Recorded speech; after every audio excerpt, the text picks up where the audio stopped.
Hello again. Welcome to making pound cake. Now the reason they call it a pound cake is because back in the day, not everybody had measuring cups, measuring spoons, so the easiest thing was to go by weight. So they would go to their local grocer or trade store and buy a pound of sugar, a pound of flour, and a pound of butter. Mixing these three together with a little vanilla, salt, would give them a pound cake. But we're going to have a slight variation on this pound cake because instead of vanilla, we're going to be using lemon. So we're going to be making a lemon flavored pound cake. I've got my stand mixer here. I've got my digital scale, which really helps. You should invest in one of these if you don't have one. I've got my mixer with these little wing tips on them. What's really cool about these is they actually scrape the sides of the bowl while it's mixing, so you don't have to periodically stop and wipe the sides off. I got my pound of butter in here already, and I've got my splash guard that goes on top of the bowl, so you can pour your ingredients in without it flying all over the place. So we're going to get to whisking. We're going to start with the butter. We're going to mix the butter up. Now this is softened butter at room temperature. We're going to mix it up till it smooths out. And then we're going to add powdered sugar. And for that we will put our dust cap on. Okay, for this pound cake, we're going to need lemon zests and lemon juice. I got this really neat lemon zester I found online, and we're going to squeeze juice for the pound cake we're making. Now, for those of you who can see this, I've got a pound of butter, got a pound of powdered sugar, a pound of eggs, a pound of flour, and then I have a tablespoon of vanilla, half a tablespoon of salt, a tablespoon of baking powder, and 2 teaspoons we're going to have lemon zest, 1 tablespoon of lemon extract, and a half a cup of lemon juice. Okay, we've got the butter smooth, so I'm going to start adding my 1 pound of powdered sugar, also known as confectioner's sugar. So we're going to go ahead and add all of this in and give it a nice good blending. Okay, that's all nice and smooth. So next, we're going to be adding our eggs one at a time, not adding the next egg until the current egg is blended in very well with the batter. Now the way I do this is I will crack 1 egg at a time.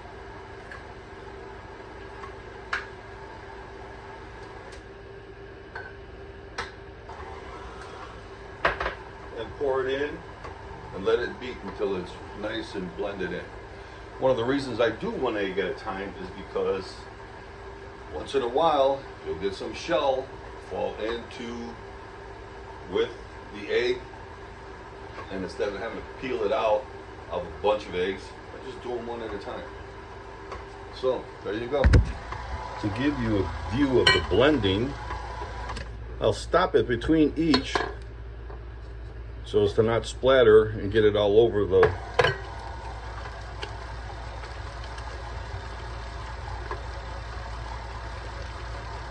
and you see how well the spatula is working on the sides there.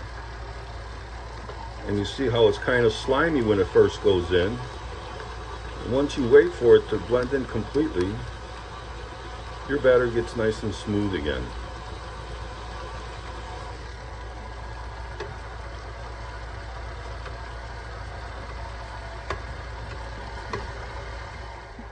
Next, we add our flour, little at a time, and beating it until it's incorporated and you get a nice batter. I really got to say, I really love this. The only way I can explain it is a squeegee at the end of the beater that wipes off the bowl on the wall of the bowl. Lets it blend really easy and really quick. Saves a lot of time. No having to stop and scrape the walls. Now for the normal pound cake at this point, we'd be pretty much done. All we'd have to do is add the vanilla, the salt, and the baking powder. But since we're making a lemon flavor, we're going to skip the vanilla and replace it with lemon extract. We'll pour that in.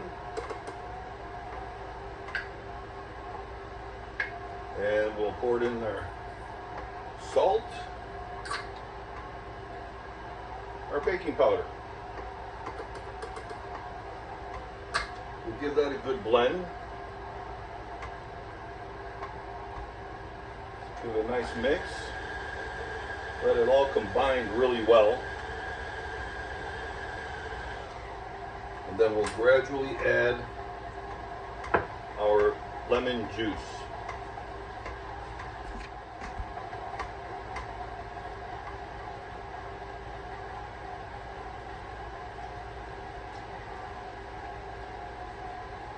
Now with the addition of this half a cup of lemon juice, it's going to make our cake a little bit more moist. So we'll have to keep an eye on it as it's baking to get it to the right texture. Normally this cake would bake for about 60 minutes, 50, 60 minutes, but we probably have to give it a little bit more to accommodate the extra liquid from the lemon juice, I should say. And last, we'll add the lemon zest.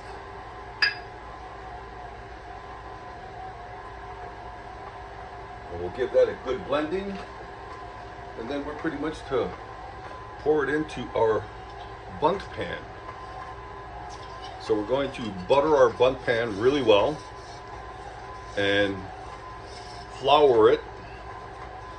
That'll give us a really good non-stick surface. I know you're thinking to yourself, it's a Teflon pan. Yes, it is. But without buttering and flouring, believe it or not, a lot of times your cake will stick. So better to be safe than sorry. Once you've buttered your pan really well, you can use a fine strainer and just sprinkle the flour onto the butter. You can be a little overly generous if you like, because any excess you can just shake off, pour into a trash bag, and get on with that. And you end up with a nice, lightly dusted pan. The good thing about this is, with the extra butter and flour, it'll give you a nice caramel exterior to your cake. Okay, we've got a nice, healthy, thick batter. We're going to pour it into our bundt pan.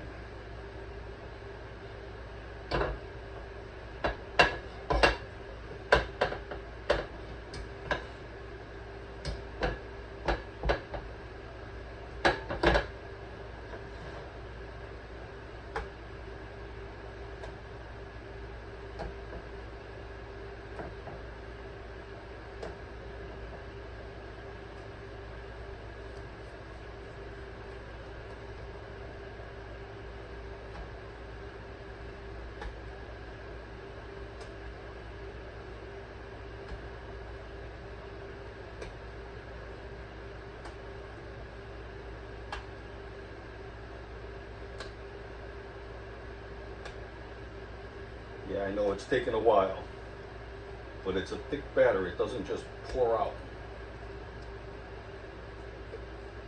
Almost done.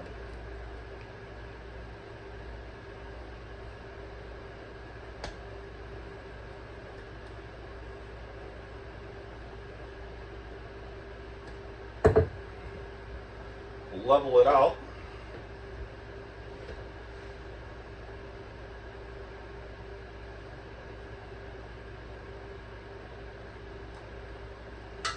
And maybe even hit the pan a couple times to make sure it's all settled in there.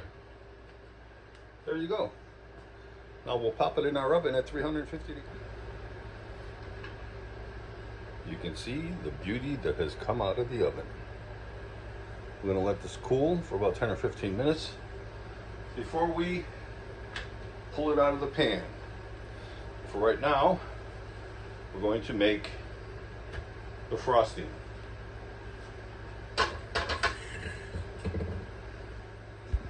The frosting consists of sour cream, lemon zest, softened butter, powdered sugar, and some lemon juice. And this I'm going to mix with my whisk beater. So we'll drop in the sour cream.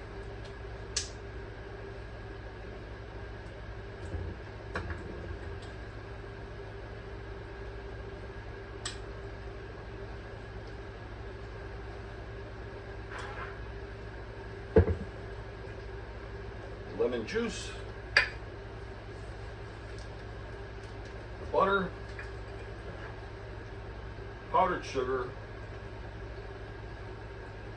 and we're going to beat this till it mixes.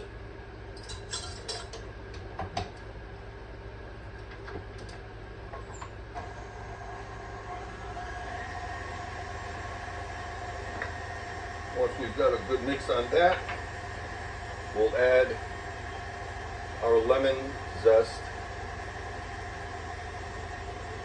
Right now it's looking kind of crumbly.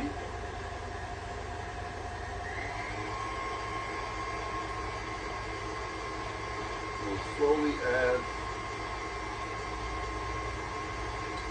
our last ingredient here.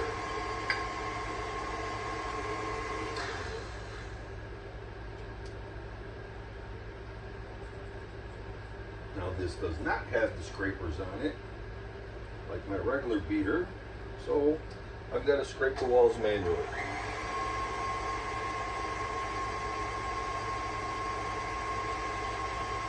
And once the cake cools, we'll just pour this onto the cake as our frosting. Okay, once we've got this mixed,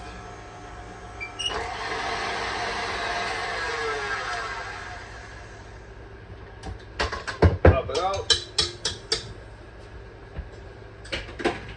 and let you take a look at this frosting. Beautiful. You can even see the little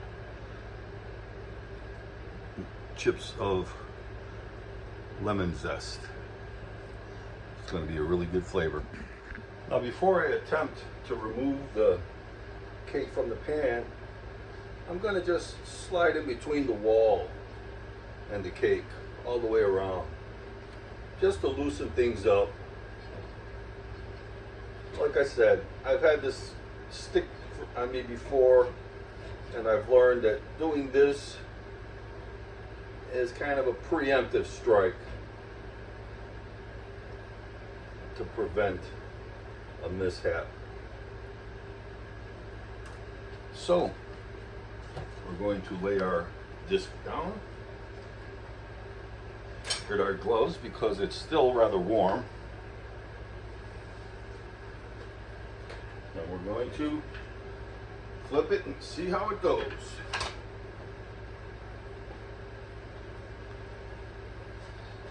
Now that's pretty good.